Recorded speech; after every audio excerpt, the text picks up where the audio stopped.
Okay, y'all. Me and Margot are both gonna vlog this weekend, and Margot's vlogging in French, and I'm in English. So no matter what language you speak, you can follow along. Yeah, for all my French viewers out there, there's an option. But very exciting. It's Friday. We're going to the expo today. Half is tomorrow. Yeah. And we've got so much stuff. So much it's insane. food. Yeah, because we're cooking at the hostel for dinner, and then eating breakfast obviously in the morning. So. My vegetables. Next time we will have our own. See, we're all vlogging, all three of us. We're content creators right now. But yeah, we're in a giant field going to pick up our race bibs. Wait, do you guys, what's the sponsor of this race? The sponsor, you know, like Adidas. Adidas. Yeah. Adidas brand? Huh? Adidas? Yeah.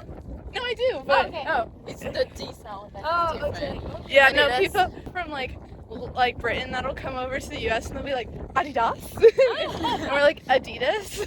Yeah, the first time I talked about Nike with Wendy, Oh, like Nike. Nike. Like we say Nike, like Nike. Oh, you say Nike? Yeah, Nike. Oh, Like the only people in France that say Nike are the one like trying to be. Oh, you know, I went to the US. So now I speak like, yeah, I love Nike. that's gonna be me with my pain chocolat.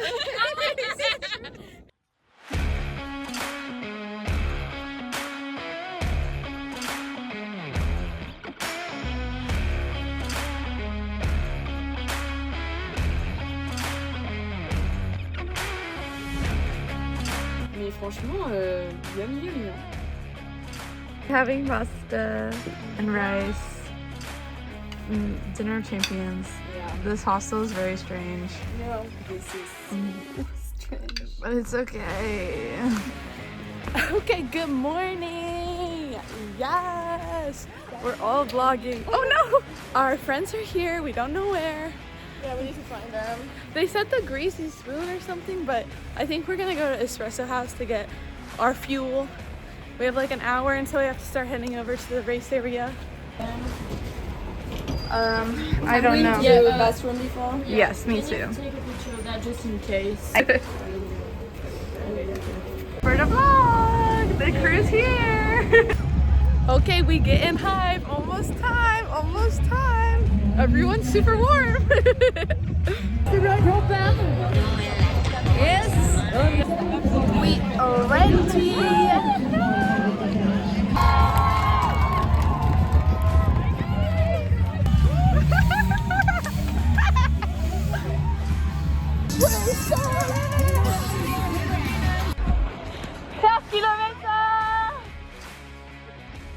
Two kilometers, 5 kilometers, 6 kilometers, 7, 8.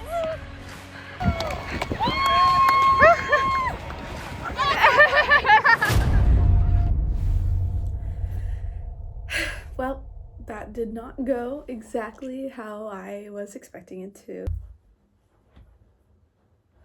What you just saw was kilometer 8.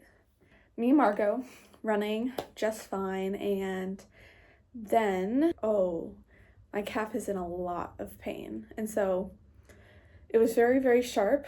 And I told Margot, I was like, okay, I'm gonna have to walk. So we walked for a few minutes, and I couldn't. I was in a lot of pain, so I just told her keep going. And so she kept going and just walking, and it hurt so bad. So I called my dad in the middle of the race. It was very early in the morning in the US. He is like, okay, you should stop at a medical tent.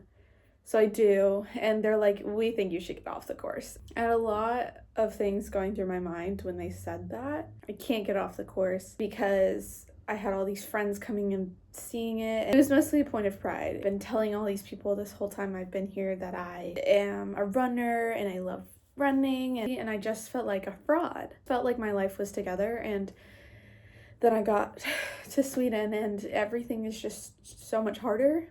In that moment, like getting in, and I also have never gotten injured, like really injured running. Oh my gosh, I'm a total liar. Like I was totally lying to my friends. I was so embarrassed, and I was like, I have to finish this race. They're all here waiting and gonna be here, and so we're at 8 kilometers, and for the US people, in a half marathon, it's 13 miles, which is 21 kilometers. So I was a little less than halfway. Okay, I'm just gonna walk the rest of it. And like at that first medical tent, they told me to get off the course. They were like, we don't recommend you keep going. And I was like, I can't not keep going. And so they said, okay, well, just walk, because there's 3 kilometers until the next medical tent. So they're like, just walk until then. So in between kilometer, like, it was probably like 10, because I had like walked 2 before the medical tent. So kilometer 10 to kilometer 13, I walked, and I was like, okay, I'll just get to the next medical tent, see how I feel. In that span, it starts like hailing / snowing / raining, and it's also the part of the course that's running along the river. Was wearing like the outfit you see in the video. So when I had been walking, I was freezing cold. I was on the phone with my dad the entire time, just sobbing, crying, and he was amazing. He really talked me through like the whole thing. It just was terrible. And then the weather got a little bit better, and I got to the tent. And in between there, I'd also passed like the halfway mark of the race. And so I was like, okay, I'm not going to stop. I'm just going to keep going. So I keep going. I'm pretty much walking. Like I try to run a little bit, but after I run, it's like extremely painful. I'm like in tears. It's so painful. So I'm like, okay, I'm just going to walk. Then I just walk for the next like 6 miles. I try to not get embarrassed. Why be embarrassed about something that like you can't control? Just embrace myself and like anything that happens. The second to last person on the course, and the only reason I was second to last is because I was trying to make sure one person was behind me. The course was basically clear. They were like cleaning up.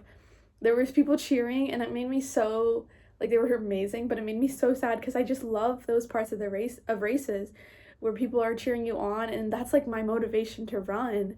And so I like everything in me wanted to run in those moments, and there was nothing I could do. I was just sad and embarrassed. Those were really, really big emotions. And so I just kept going, and about like with like 3 kilometers left to go, I see this girl in front of me.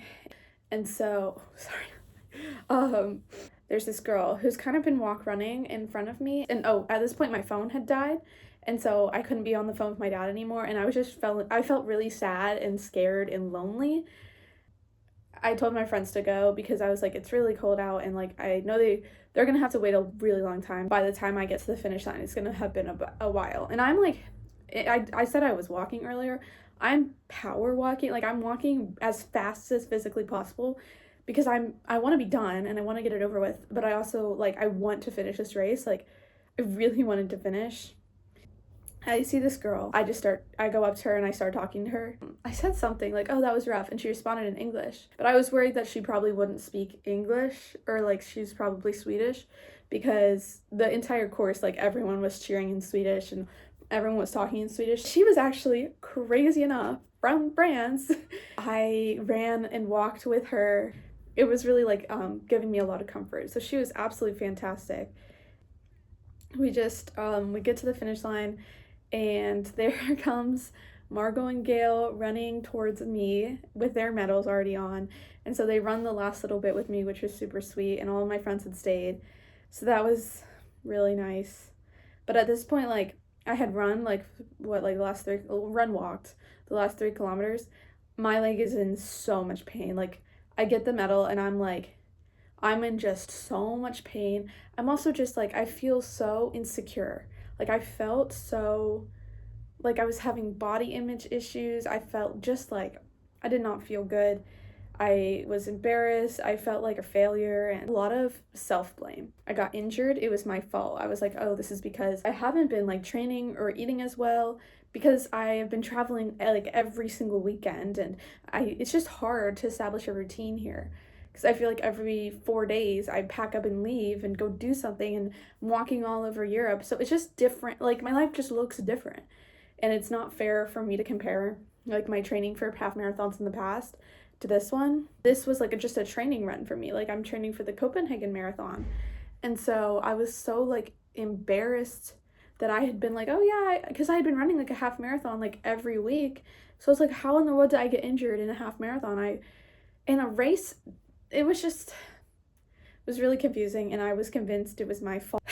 I had all of those feelings running through my head, and I also was in so much pain. Like as soon as the race was done, I was like really, really struggling to walk. We Uber to the sushi restaurant and we have the sushi, which was good, but it's like a buffet. And I was like, I can barely, and like we had a table close to the buffet, but I was like, I could barely get to the buffet. It was really, I was really concerned. Was like, oh, I'm like completely alone. I felt so scared. I was like, what if like tomorrow I can't walk at all? Like there's no one here that I would feel close enough to ask them to like wait on my every like beg and call. My mom was like, you can come home. I do really love it here. I really love being here. And so I didn't want to cut the experience short because my leg hurt. Like that felt very extreme. Then we go through the whole nightmare of trying to figure out the healthcare system in a foreign country. I was like, okay, maybe they'll give me crutches, maybe like a boot or something. I don't know. Because it was like my calf. And then also because of the way I was walking, the front of my calf started to hurt. So I was like, maybe it's like shin splints. I couldn't figure out where to go to the doctor. So I got injured on Saturday. And like, I remember I had to go to class on Monday. So I literally Ubered to class because I normally bike. So I found my school's insurance that I knew, because I knew I had insurance, but I couldn't figure it out. So I went through this whole process. I was like calling people, emailing people, not getting responses. Like one time they called me and I tried to call them back because I don't know, was in the bathroom. And it was like an entire mess, the fact that I missed like that one phone call. But finally, I think it was like Wednesday, I finally get in to see it was kind of like a physical therapy place. So I get in there and I'm sitting and waiting. And 20 minutes after my appointment starts, or was supposed to start, he finally shows up and he like takes me into his office. I just don't think he spoke very good English.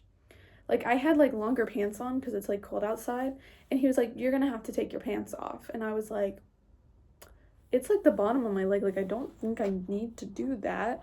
So I just rolled my pants up, but I rolled them up from here.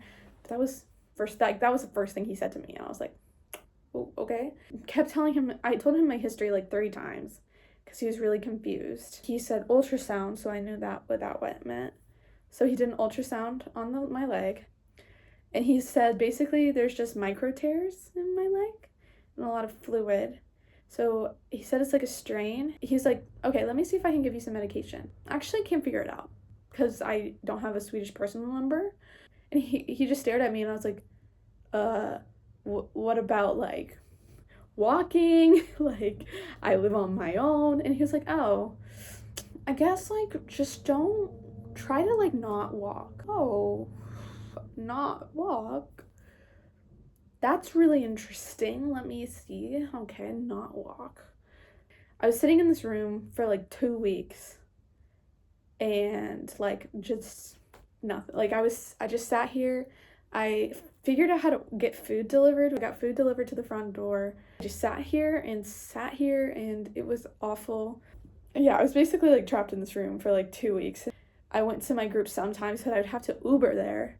My leg is increasingly starting to get better. It's still not back to 100%. I am walking better, but after longer days, it hurts again, and I haven't ran at all. The other really, really big part of this was the fact that this entire semester, I've been training to run the Copenhagen Marathon, which would be my first marathon. And at the end of the 2 weeks, still couldn't really walk, so I decided I was not going to be running the marathon. I mean, it wasn't devastating, but I had decided I was going to run that before I even got to Sweden. Really wanted to run a marathon abroad. Like that was a really wanted to do that, and I had run 3 half marathons before getting here. So I really thought I could do it, and it just wasn't in the cards. And that sucked. The next vlog will be our trip to Copenhagen, because we still went, and it was honestly one of my favorite cities. The last day we were there was the marathon day, so we got to see the marathon a lot.